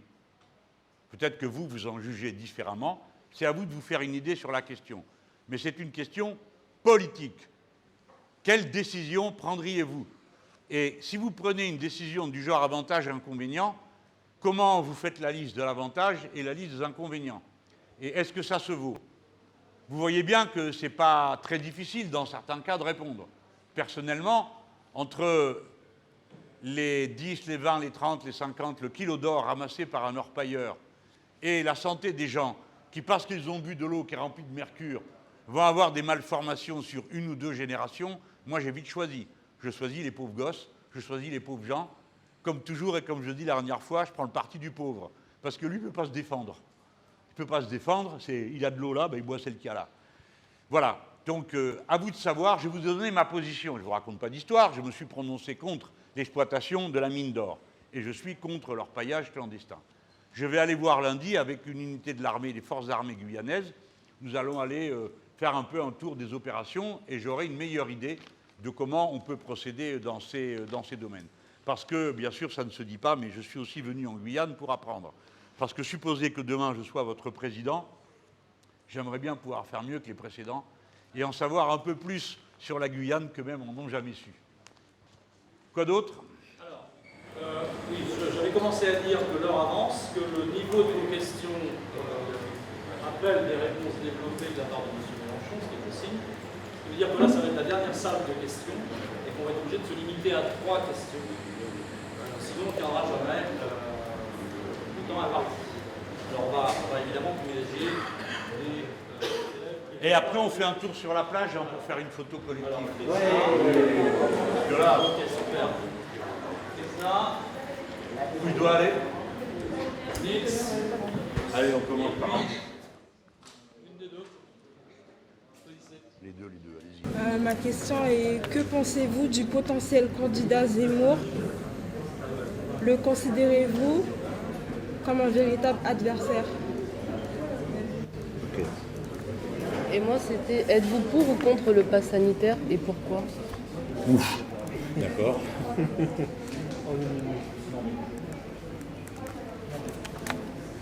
Ah mon Dieu, c'est une photo de moi, jeune sénateur. J'étais le plus jeune de l'histoire du pays. Je me nomme Nils. Et votre prénom? Nils c'est mon prénom et mon nom de famille c'est Herman. Marquez votre prénom, non le prénom seulement. Nils. Donc, je voudrais savoir, dans votre débat avec Éric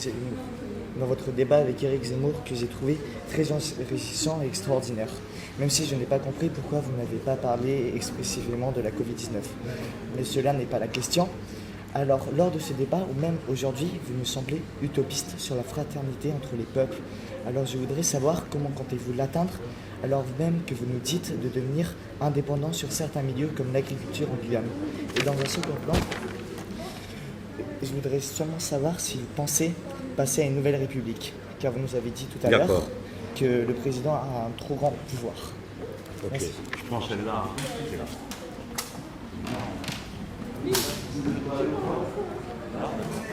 Là, c'est la dernière. Quel est votre prénom? Écrivez-moi ça. Mais dites donc, vous, avec Zemmour, il n'y en a plus un qui peut garder son prénom. Hein. Mais c'est superbe, j'ai jamais entendu tous ces prénoms, moi.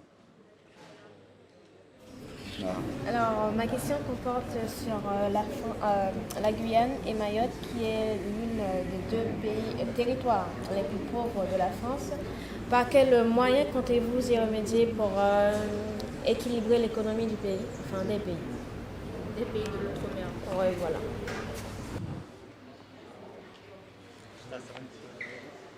Bon, je suis comme vous, moi j'ai hâte d'aller à la plage du coup. Bon, je réponds à tout ce qui m'a été dit, là, les questions qui m'ont été posées. L'une, bon, je commence à deux personnes, Friesland et Nils. On parlait de Zemmour, alors voilà déjà deux qui pourraient plus s'appeler pareil si c'était M. Zemmour. Hein.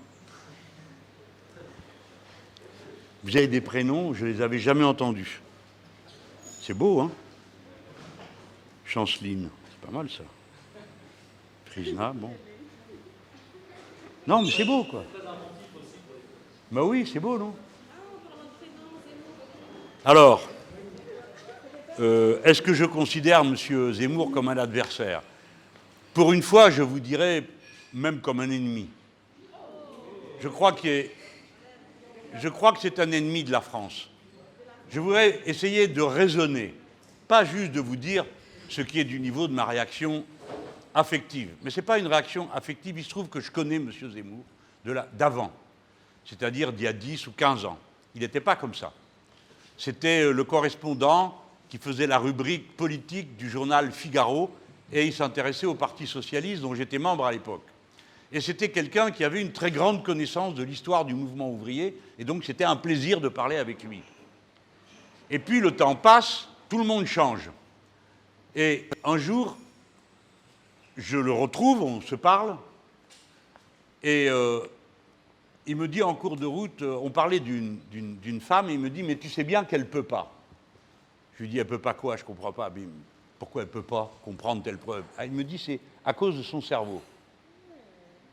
Et honnêtement, je vous parle honnêtement, je me suis dit « mais il se fout de moi ». Je lui dis « sérieusement, tu penses réellement ça ?»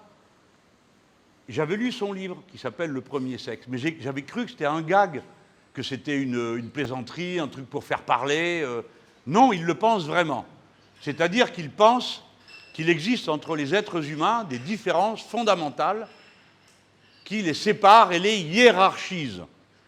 Des différences fondamentales, tout le monde voit bien qu'il y a une différence physique fondamentale entre un homme et une femme. Il n'y a pas besoin d'être un aigle pour comprendre ça. Mais est-ce que ça crée une différence et une hiérarchie? Certainement non. Nous sommes différents par certains attributs alloués à certaines fonctions. Pour le reste, nous sommes les mêmes. Et nous avons les mêmes besoins. Par conséquent, tous ceux, méfiez-vous toute votre vie de ça, ceux qui commencent à établir une différence et une hiérarchie entre les hommes et les femmes sont voués à terminer dans le racisme. parce qu'ils seront à un moment ou à un autre obligés de voir aussi des différences entre les couleurs de peau, entre les apparences physiques, etc., etc. Il y a un lien très profond, très intime entre le féminisme et l'humanisme. C'est-à-dire l'humanisme, l'idée fondamentale, c'est les êtres humains sont auteurs, producteurs de leur propre histoire. Ils ne sont pas là héritiers d'un péché ou bien pour accomplir un destin qui serait écrit d'avance. L'idée extraordinaire qui vous paraît banale à vous parce que vous avez toujours vécu dans une civilisation où les individus étaient reconnus dans leur singularité. Mais pendant des millénaires, les individus n'étaient pas pensés comme singuliers, particuliers. Par exemple, dans certaines sociétés, des individus n'ont pas de nom. Ils portent le nom d'un bout du totem. Et dans leur tribu, ils correspondent à tel ou tel morceau du totem. Donc c'était une idée révolutionnaire quand elle a été inventée, quand elle est arrivée sur la table, de dire l'être humain crée sa propre histoire. On part d'une légende, c'est trop tard pour que je la raconte, c'est celle de Prométhée et d'Épiméthée. Alors notez, comme ça vous regarderez sur votre moteur de recherche, Prométhée, P-R-O-M-E-T-H-E-E. Prométhée et Épiméthée, son frère. Prométhée est le prévoyant, son frère Épiméthée est l'oublieux. Bref, une chose m'est apparue tard dans ma vie, dont je ne m'étais pas rendu compte avant. Et pour un intellectuel, c'est toujours un peu dommage. C'est qu'avant qu'on voit le premier texte qui parle de l'être humain producteur de sa propre histoire, avant qu'il y ait le premier texte humaniste, le premier texte qui fonde cette idée, c'est une femme qui l'écrit. Elle s'appelle Christine de Pisan, c'est 1537, 1500 ou 1400 1437, et elle écrit un texte qui s'appelle La Cité des Dames, et qui dit que les femmes sont les égales des hommes, et que si on les éduquait en leur faisant savoir, comme aux hommes, les sciences et les techniques, alors elles seraient capables comme les hommes. C'est une idée ultra révolutionnaire à l'époque. Et ensuite, vous aurez des Françaises qui vont commencer à être extrêmement radicales sur le sujet. Marie de Gournay, etc., etc. L'idée de l'égalité des hommes et des femmes vient naturellement toujours, l'idée d'égalité, de l'opprimé. L'idée du partage vient de celui qui n'a rien, rarement de celui qui a beaucoup et qui a tout d'un coup envie de partager. Eh bien, c'est dans les milieux féminins que naît l'idée d'égalité. Et s'il y a une égalité entre hommes et femmes, par rapport à leurs aptitudes identiques à produire de l'intelligence, etc., alors nous sommes égaux en droit et nous naissons comme tels. Voilà le cœur de l'idée révolutionnaire d'émancipation des êtres humains. C'est là-dedans que ça se passe. Et ça commence par l'égalité homme-femme, puis l'égalité de tous les êtres humains, donc de la loi qui est la même pour tout le monde, donc de la richesse qui doit se partager pour qu'on puisse tous avoir accès à la satisfaction de nos besoins. En tout cas, pour un homme comme moi, de ma famille politique, ça c'est le grand fil rouge. Et face à ça, tout ce qui est obstacle est affronté. La société, le régime économique, tout ce qui fait obstacle à l'égalité. Alors, me dit-on, comment vous comptez faire? Ben, je compte le faire, voilà tout. Nous sommes des êtres de culture.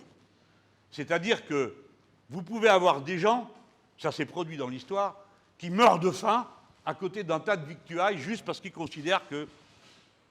C'est ce qui s'est passé, paraît-il, au Groenland, avec des Vikings qui se trouvaient là. Il y avait des Indiens qui étaient là et mangeaient le poisson. Et les Vikings considéraient que les Indiens étaient des sous-êtres humains et que la preuve, c'est qu'ils mangeaient du poisson. Du poisson, je ne sais pas quel poisson, enfin peu importe.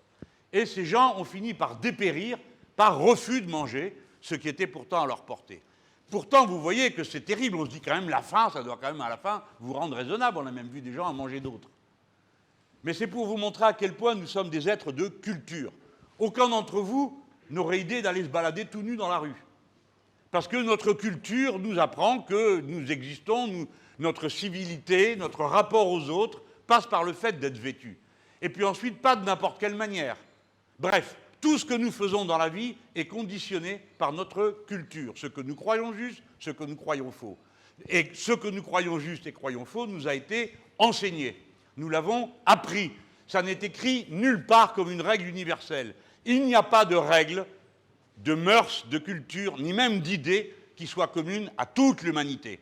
Il y a des comportements, il y a des réflexes. Toute l'humanité protège ses petits. Quel que soit votre âge, si un petit tombe par terre, vous précipitez pour l'attraper. Si c'est un grand, vous vous écartez pour ne pas prendre le coup. C'est comme ça. Mais à part ça, tout le reste, c'est de la culture. Par conséquent, la fraternité, ou la sororité, je ne sais pas comment on doit dire maintenant, c'est une culture. Si vous considérez que quelqu'un qui n'a pas la même couleur de peau que vous, au point de départ, est un être inférieur, c'est parce qu'on vous l'aura enseigné à tort. Mais si on vous a enseigné l'inverse, c'est-à-dire que nous sommes tous égaux, et que dans la différence, ce qu'il faut voir, c'est ce qu'on apprend de l'autre, alors vous trouvez ça magnifique. Bon, si vous trouvez ça trop abstrait, ou trop philosophique, eh bien imaginez les rapports des hommes et des femmes. Parce que les hommes et les femmes n'étant pas faits pareil, expriment des besoins dans des formes différentes, les mêmes. Et c'est quand même assez extraordinaire. Et de même, un de mes amis me disait « Explique aux gens que la différence, c'est ce qui nous permet d'être. Parce que si nous étions tous pareils, si nous disions tous la même chose, alors nous ne serions pas des êtres conscients, nous serions juste des mécaniques. Parce que je vous parle à vous, vous n'avez rien à me dire, je vous dis la même chose. On parle tous les deux la même chose, les mêmes sujets, les mêmes... Bref, c'est cette capacité à regarder la vie d'une manière ou d'une autre différente qui va faire que, collectivement, on retient ce que chacun a trouvé. La différence institue notre intelligence. Mais évidemment, il ne faut pas faire de la différence la règle. Il faut aussi savoir se retrouver. Voilà ma réponse à votre question sur la fraternité. Si vous vivez fraternellement, si vous enseignez la fraternité, et si votre comportement ne dit pas exactement le contraire, vous convaincrez. Mais si 5 minutes, vous opprimez quelqu'un, vous lui prenez la part qui lui revient, vous lui piquez son assiette et vous la frappez en plus par-dessus le marché, c'est certain qu'il sera absolument impossible d'arriver à lui expliquer que la fraternité est possible. Bref, la fraternité est faite d'enseignements et de comportements fraternels. Ce sont les actes qui font les différences. Toc, toc, toc, où j'en suis? Non, c'est cette autre page-là. Je crois que je vais avoir répondu pour Zemmour. Qu'est-ce qui fait que c'est un ennemi? C'est justement ça.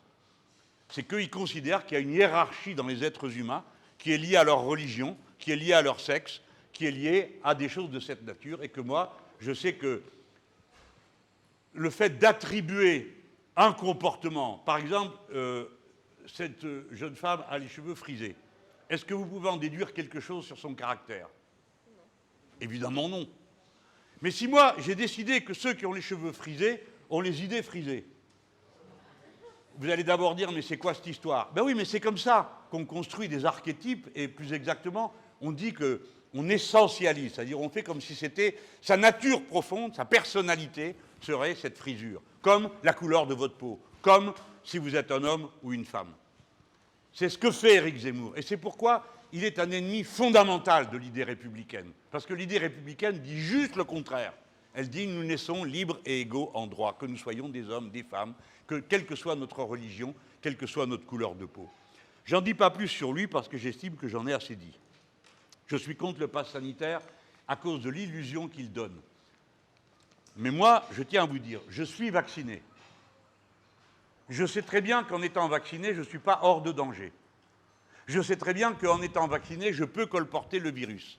J'ai estimé rationnellement que je diminuais la part de risque que je prenais en étant vacciné. Voilà mon raisonnement. Raisonnez comme vous voulez. L'Organisation mondiale de la santé dit qu'il ne faut pas contraindre, mais convaincre. Si vous n'avez pas été convaincu, ce que je dis aux dirigeants politiques, si votre rôle est de convaincre, vous ne pouvez pas vous en prendre à ceux qui ne sont pas convaincus. Prenez-vous-en à ceux qui ne sont pas convaincants, plutôt qu'à ceux qui ne sont pas convaincus. Convainquez. Deuxièmement, pourquoi est-il une illusion? Parce que celui qui a le pass sanitaire peut dire « moi je m'en fiche, c'est dans mon téléphone, toc toc, pass sanitaire, je passe. Je ne présente aucun danger. » Ce n'est pas vrai. Parce que même vacciné, vous pouvez colporter le virus et vous pouvez en tomber malade. Donc il donne une illusion. Le pass sanitaire n'est pas la garantie que vous donneront les gestes barrières, le respect d'un certain nombre de règles de fonctionnement pour éviter la propagation du virus. La bonne médecine, en général, bien sûr, c'est celle qui répare, cela va de soi, mais c'est surtout celle qui prévient, qui empêche de tomber malade. Mieux vaut ne pas tomber malade que d'avoir à se soigner. Je crois que tout le monde sera d'accord avec un raisonnement aussi simple. Par conséquent, le rôle des dirigeants politiques est de cesser de croire que quand on vous dit qu'il faut convaincre, eh bien, il vous suffit de contraindre. Parce que vous n'y arriverez jamais. Les gens sont faits comme ça.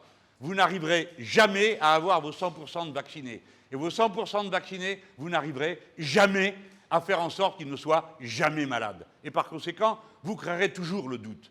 Ce que vous devez faire, dirigeants, c'est organiser la société dans des conditions telles qu'elle se protège. Par exemple, j'ai proposé la société du roulement, c'est-à-dire on ne va pas tous sur le quai de la gare à la même heure pour aller au travail. Par exemple, mettre des épurateurs d'air dans toutes les salles, ça me paraît plus intelligent que d'ouvrir la fenêtre. Alors vous, vous en fichez, mais nous, comme c'est -2, c'est une trouvaille assez peu intelligente de dire la solution qu'on a trouvée pour ne pas tomber malade de la Covid, c'est d'ouvrir la fenêtre. Ben, vous tomberez malade d'autre chose, hein. Mais c'est clair que ça ne va pas vous faire du bien. J'en plaisante à moitié, mais c'est pour vous montrer la centralité de la responsabilité et de la décision politique. Ce qui va compter, c'est comment vous exercez le pouvoir. Les gens ne sont pas des choses. On n'administre pas et on ne gouverne pas les gens comme on administre les choses. Les êtres humains ont un cerveau, il faut les convaincre. Et la meilleure manière de les convaincre, c'est de leur montrer que ce qu'on fait a une efficacité. Alors, Niels Zemmour répondu, utopie, fraternité, c'est fait. Ah, Nouvelle République, par contre, bon ça vous le savez tous, mais le 18 novembre, je ne sais pas quand est-ce qu'il va arriver en Guyane, paraîtra la nouvelle version de mon programme, L'avenir en commun. C'est un programme qui a été rédigé au cours des 10 dernières années, qui a déjà subi l'épreuve de 3 élections et qu'on complète à chaque élection à partir de ce qui vient de la société, des associations, des syndicats, etc. Sur la une, il y a ma photo avec un magnifique col roulé. Alors, c'est un argument, hein? Non? Un peu démago? D'accord, ce n'est pas un argument. Mais vous le verrez, le premier chapitre est consacré à l'idée du changement de République, c'est-à-dire changer la règle du jeu. Mais pas parce que moi, Mélenchon, président de la République, je vous dirai quelle est la nouvelle règle du jeu, mais parce qu'on aura convoqué une assemblée constituante pour que le peuple lui-même définisse, par ses représentants, la nouvelle règle du jeu, puis nous aurons un référendum. Ce qui est certain, c'est qu'il y aura au moins 2 choses dans cette nouvelle Constitution, parce que mes amis y seront élus et qu'ils les proposeront. Premièrement, le référendum d'initiative citoyenne qui permet à des citoyens d'intervenir dans la décision politique, de faire des propositions qui se transforment en loi. Et vous savez que c'est en quelque sorte la solution aux problèmes que se sont posés toutes les révolutions dans l'histoire. Comment établir de nouvelles institutions stables tout en permettant au peuple d'intervenir à tout moment dans les élections. Voilà pourquoi aussi vous aurez le référendum révocatoire et vous n'aurez plus un monarque président. Méfiez-vous de tous ceux qui vous disent que plus le pouvoir est concentré, mieux ça marche. Que la démocratie, c'est trop long. Oui, c'est toujours trop long. Mais un qui décide tout seul, ça vous mène sûr et certain à la catastrophe. Aujourd'hui, vous en avez un qui décide tout seul dans un conseil de défense avec des militaires et d'autres gens de ce qu'il faut faire pour régler la crise sanitaire. Et quelle que soit la personne, je ne veux pas m'en prendre spécialement à lui, je pense que c'est une erreur et il réunit les conditions pour faire des erreurs. Bon, alors, oui, qu'est-ce qu'on fait pour développer? On a dit Mayotte. D'abord, on y met les sous qu'il faut. D'abord, il faut savoir si on veut. Si on ne veut pas, on dit « Ah ouais, ils sont là-bas, donc à se débrouiller ». Et puis après, on prend les problèmes un par un. De quoi manque-t-on? Qu'est-ce qui fait une économie vivante? Ce n'est pas les trouvailles, c'est des choses simples. Vous vous levez le matin, vous allez acheter du pain. Où il y en a? Combien il y a de boulangers? Qui sait le faire? Je dis si vous prenez du pain, bien sûr, et si vous attendez le matin pour aller l'acheter. Et ainsi de suite. Toute la journée, qu'est-ce que vous faites? Qui sait le faire? Qui va apprendre à le faire? Et à ce moment-là, vous aurez une économie. Une économie, elle est vivante quand il y a du monde qui travaille, qui produit quelque chose pour les autres, et aussi quand on est nombreux. Vous avez la chance d'être nombreux. N'écoutez pas ceux qui vous disent « si on était moins, ça serait mieux ». Ce n'est pas vrai. Partout où on a été moins, aussitôt ça a été plus mal. Parce que des tas de choses ne savaient plus se faire, parce que des tas de choses ne servaient à rien d'être produites en telle quantité, vu qu'il n'y avait personne pour s'en occuper et s'en servir ensuite. N'ayez pas peur du nombre.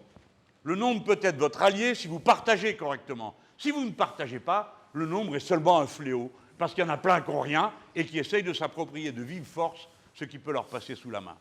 Bon voilà, j'ai répondu à tout, je suis super fatigué, je bois un coup d'eau, et j'espère que vous avez supporté ça, c'était pas trop pénible à suivre. Voilà, merci à vous tous.